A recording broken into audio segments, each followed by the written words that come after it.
Salutare toată lumea și bine v-am găsit la noul meu vlog. Astăzi vom vorbi, după cum ați văzut și din titlu, despre cărți. Pentru că știți, în perioada asta cu coronavirus este cam dificil să ieșim pe afară. Așa că eu cel puțin am ales să mă scufund în...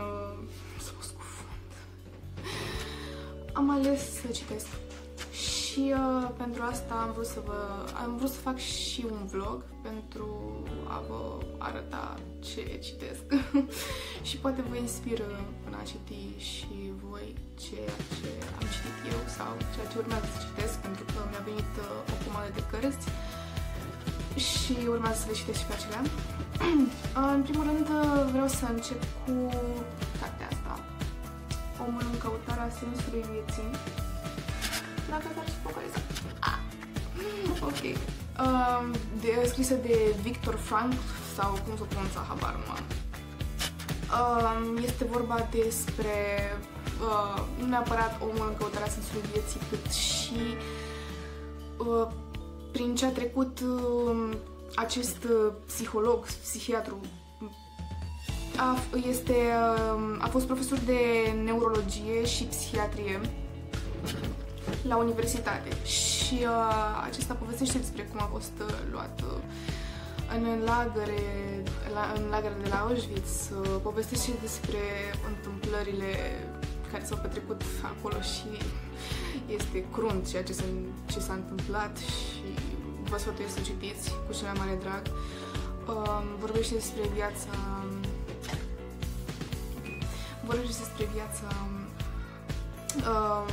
lui dinainte de lagăr, în lagăr și cum a reușit să treacă peste ceea ce s-a întâmplat în lagăr. Vorbește de asemenea și despre prietenii pe care și-a făcut prieteni. Despre legăturile interne care s-au format în lagăr și cum au reușit să se susțină pe parcurs, cum au evoluat oamenii aceia. Nu știu, este interesant, adică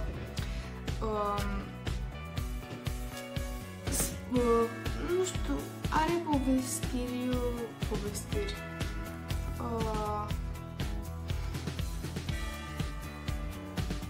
Vă sfătuiesc să citiți cu cel mai mare drag. Deci, trecem la următoarea. Următoarea carte se numește Arta simplității. Ok. Scrisă de Dominique Leroux sau nu știu, probabil că e franțuză sau ceva. Nu știu cum se pronunță exact. Și ne propune o alianță a eticii cu estetica, inspirată din filosofiile orientale, o apologie a simplității care nu înseamnă ruptul capului, simplificare. În primul rând, ne spune despre... În mare parte este vorba despre cultura japoneză și cum aceștia au totul curat în case și totul aranjat. O să vă citesc un citat de Platon. E absurd să te ignori pe tine însuți atunci când vrei să citești totul. Repetăm. Și vis-a-vis de cartea Arta simplității, este un citat care mie mi-a plăcut mult, scris de Platon și spune cam așa: e absurd să te ignori pe tine însuți când vrei să cunoști totul. So, poate vă convinge. Da, nu știu cum să fac. Ok, trecăm peste. Ok, următoarea carte este Secretul. Așa, am spus că am citit-o. Așa. Cartea aceasta este foarte bună. În special, mie îmi plac cărțile pentru dezvoltarea personală, pentru chestiile care nu prea se vorbesc, dar totuși sunt cunoscute de câțiva culți, nu știu cum să spun. Cartea aceasta, efectiv, vă sugerez să o cumpărați. Este și film, în caz că nu puteți să o cumpărați la momentul actual. Sunt tot felul de citate în cartea asta. Oameni de diferite vârste vorbesc și cunoscători, fizicieni, scriitori, medici, tot felul și tot felul, și ne învață cum să... Este în principiu vorba despre legea atracției, legea universului, cum orice gând, efectiv cu gândul poți face cam absolut orice, și este captivantă, este foarte bună. Chiar vă sugerez. Este de Rhonda Byrne, da, nu o să spun nume pentru că nu știu. Rhonda Byrne, ok, de când este. Ok, și vă spuneam la începutul videoclipului că am comandat niște cărți. Avem așa Arta de a trăi frumos. Cărțile acestea au venit la pachet. Arta de a trăi frumos.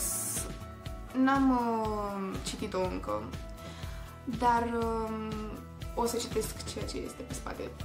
Și spune așa: Arta de a trăi frumos își propune să indice modul adecvat în care omul trebuie să gândească, precum și imaginile benefice care trebuie cultivate cu perseverență în minte, pentru a crea și transforma cu adevărat propriul destin. Toate acestea pot deveni perfect posibile în virtutea faptului că omul devine ceea ce gândește.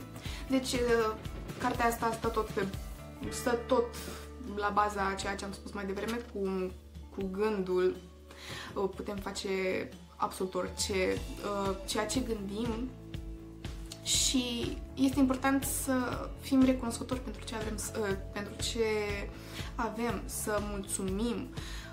Efectiv, ne vorbește...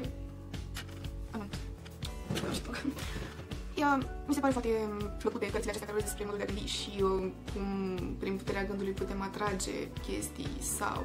Depinde, chestiile atrase pot fi pozitive sau negative în funcție de gândire. În viața noastră va veni bine sau rău. Este important, dacă gândești negativ, să încerci să schimbi percepția asupra chestiilor, adică, până la urmă, cine știe, o viață avem și este important să gândim frumos, să gândim limpede, și în viața noastră astfel vor veni chestii bune. Următoarea carte, tot din același pachet, Sfârșitul înseamnă un nou început. Ok, am răsfoit-o puțin, ce drept, chiar sunt curioasă ce scrie pe aici, că am fost curioasă ce scrie pe aici și încă, în fine. Aici cred că ne vorbește băiatul ăsta, Adrian Niculescu, autorul cărții, despre viața lui, și am găsit pe aici cum el lucra la diferite astea, spre exemplu, a avut diferite joburi, cred, și ne povestește în principal, cred că, de viața lui. Și cum, presupun eu, a reușit să treacă peste greutățile vieții și să devină omul de astăzi.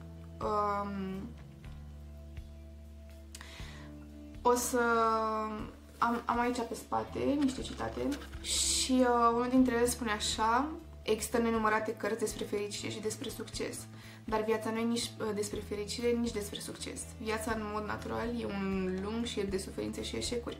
Cred că avem nevoie de multe cărți despre cum să le facem față. Deci, tot pe principiul ăsta stă și cartea asta. Nu știu, mă atrag foarte mult cărțile de genul. Chiar dacă mai toate cărțile pe care vi le-am prezentat, cred că toate, de fapt, stau la baza principiului gândirii. Credeți-mă, nu... Adică stau la baza același principiu, dar ce scrie în toate cărțile astea diferă. Fiecare are principiul lui de a gândi și de a reflecta asupra lucrurilor. Și este important să ne informăm din cât mai multe cărți, din cât mai multe documentare, I don't know, ca să ajungem și noi la o concluzie sau la un principiu bun. Următoarea carte pe care o citesc în momentul de față este Tu ai iubit un om ca tine, scrisă de Cristi Grosaru, și până acum am citit, cred că mai am vreo 30 de pagini sau... Da, cam așa, 30-40 de pagini mai am.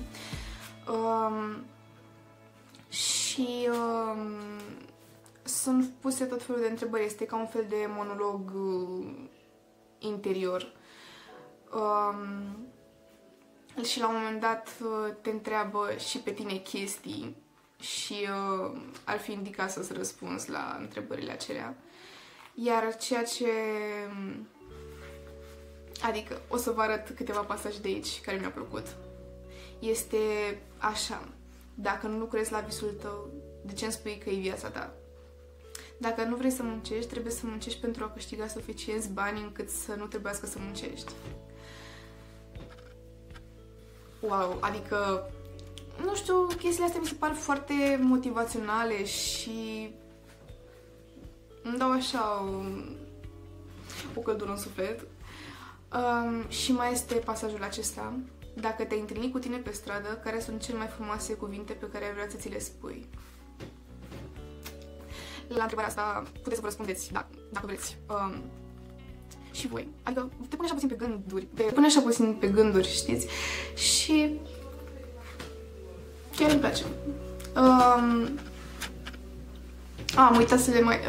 Cărții astea, având în vedere că n-am terminat-o, dar până aici mi se pare 9 din 10, e bună, vă recomand.